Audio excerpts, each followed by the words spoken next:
मेरे तुलसी के गमलों पर ओम लिखा है। मेरे तुलसी के गमलों पे ओम लिखा है। हरि ओम लिखा है। ओम लिखा है। हरि ओम लिखा है। मेरे तुलसी के गमले पर ओम लिखा है।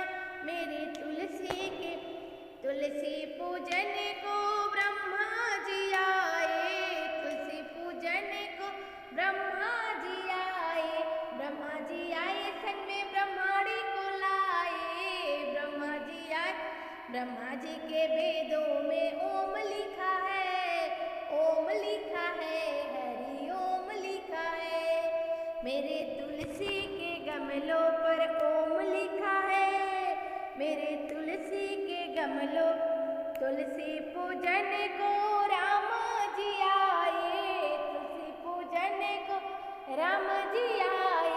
राम जी आए संग में सीता जी को लाए। राम जी आए संग में सीता जी को लाए।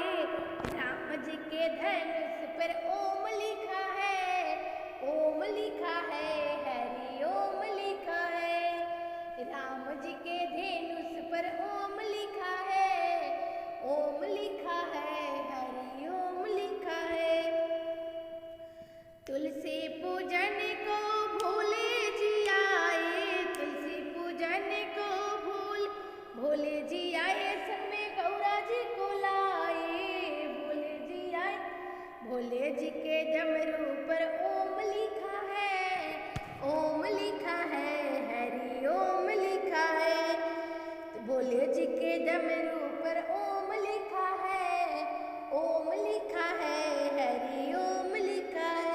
मेरे तुलसी के गमले पर ओम लिखा है। ओम लिखा है। हरि ओम लिखा है। तुलसी पूजन को कृष्ण जी आए। तुलसी पूजन को कृष्ण जी आए। कृष्ण जी आए संग में राधा जी को लाए। कृष्ण जी आए संग में राधा जी कान्हा जी के मुरली पर ओम लिखा है। ओम लिखा है। हरि ओम लिखा है। मेरे तुलसी के गमले पर ओम लिखा है। ओम लिखा है। हरि